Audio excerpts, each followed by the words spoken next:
ആരവല്ലി മലനിരകളെ സംരക്ഷിക്കണമെന്നാവശ്യപ്പെട്ട് ഇന്ത്യയൊട്ടാകെ വലിയ പ്രതിഷേധങ്ങളും സമരങ്ങളും നടക്കുകയാണ്. ആരവല്ലി വിവാദം ഓരോ ദിവസവും കത്തിക്കയറുന്നു. എന്താണ് ആരവല്ലി പ്രശ്നം?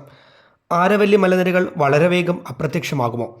ആരവല്ലി ഇല്ലാതായാൽ ഇന്ത്യയുടെ കാലാവസ്ഥ എങ്ങനെ മാറിമറിയും? സുപ്രീം കോടതിയും കേന്ദ്ര സർക്കാരും പറയുന്നത് എന്താണ്? നമുക്ക് പരിശോധിക്കാം. ഏവർക്കും സ്റ്റോറി ആൻഡ് ഹിസ്റ്ററി എക്സ്പ്ലെയിനറിലേക്ക് ഹാർദമായ സ്വാഗതം. ലോകത്തിലെ തന്നെ ഏറ്റവും പഴക്കം ചെന്ന മലനിരകളിലൊന്നാണ് ആരവല്ലി മൗണ്ടൻ റേഞ്ചസ്. ഏകദേശം 700 കിലോമീറ്ററോളം നീണ്ടുകിടക്കുന്ന ചെറുതും വലുതുമായ മലമടക്കുകൾ ഡൽഹിക്ക് സമീപത്തു നിന്ന് തുടങ്ങി തെക്കൻ ഹരിയാനയിലൂടെ കടന്ന് രാജസ്ഥാൻ്റെ ഭൂപ്രദേശത്തിൻ്റെ വലിയൊരു ഭാഗവും ഉൾക്കൊണ്ട് ഗുജറാത്തിലെ അഹമ്മദാബാദിന് സമീപം അവസാനിക്കുന്ന ആരവല്ലി കുന്നുകൾ. ഒരു വശത്ത് വരണ്ടുണങ്ങിയ താർ മരുഭൂമി, മറുവശത്ത് ഫലഭൂയിഷ്ടമായ ഗംഗാ സമതലം. ഹിമാലയത്തേക്കാൾ പഴക്കമുണ്ട് ആരവല്ലി പർവ്വതനിരയ്ക്ക്. ചിലയിടങ്ങളിൽ ചെറുകുന്നുകളാണെങ്കിൽ മറ്റു ചിലയിടങ്ങളിൽ വമ്പൻ പർവ്വതങ്ങൾ. രാജസ്ഥാനിലെ ഗുരു ശിഖാറാണ് ഏറ്റവും ഉയരം കൂടിയ പീക്ക്. മൗണ്ട് അബുവിൻ്റെ ഭാഗമായ ഗുരു ശിഖാർ 1722 മീറ്റർ ഉയരത്തിലാണ് സ്ഥിതി ചെയ്യുന്നത്. ആരവല്ലി കുന്നുകളാണ് വടക്കേ ഇന്ത്യയുടെ സംരക്ഷണ കവചം എന്നു തന്നെ പറയാം. താർ മരുഭൂമിയിൽ നിന്ന് വരുന്ന പൊടിക്കാറ്റിനെയും ചൂടുള്ള വായുപ്രവാഹത്തെയും തടഞ്ഞു നിർത്തുന്നത് ആരവല്ലിയാണ്. അതില്ലെങ്കിൽ ഡൽഹിയിലെ വായു നിലവാരവും കാലാവസ്ഥയും ഇതിനേക്കാൾ വളരെ മോശമായേനെ.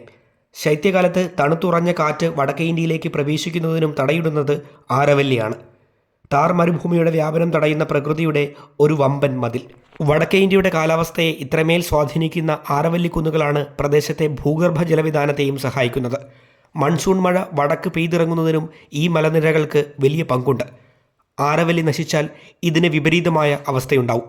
തലസ്ഥാന നഗരിയടക്കം ഉത്തരേന്ത്യ ഏതവസ്ഥയിലെത്തുമെന്ന് ഊഹിച്ചാൽ മതി.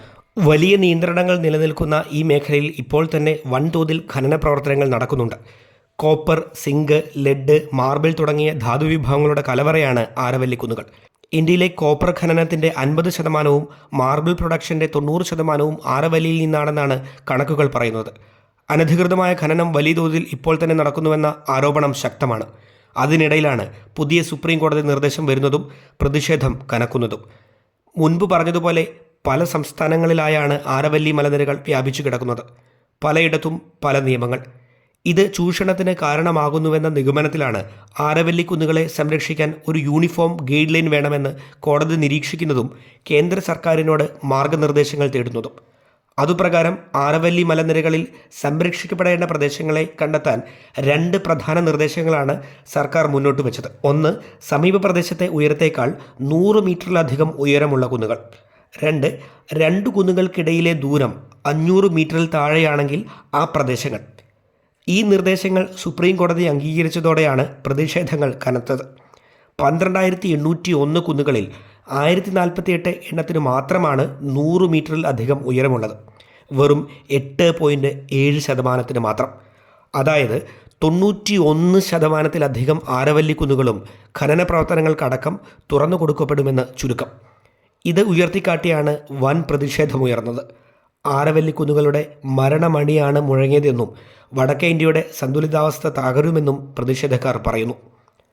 ആരവല്ലി മലനിരകളെ നിർവചിക്കാൻ മാത്രമാണ് ശ്രമിച്ചതെന്നും വിശദമായ പഠനം വരാനിരിക്കുന്നതേ ഉള്ളൂ എന്നുമാണ് സർക്കാർ വിശദീകരണം.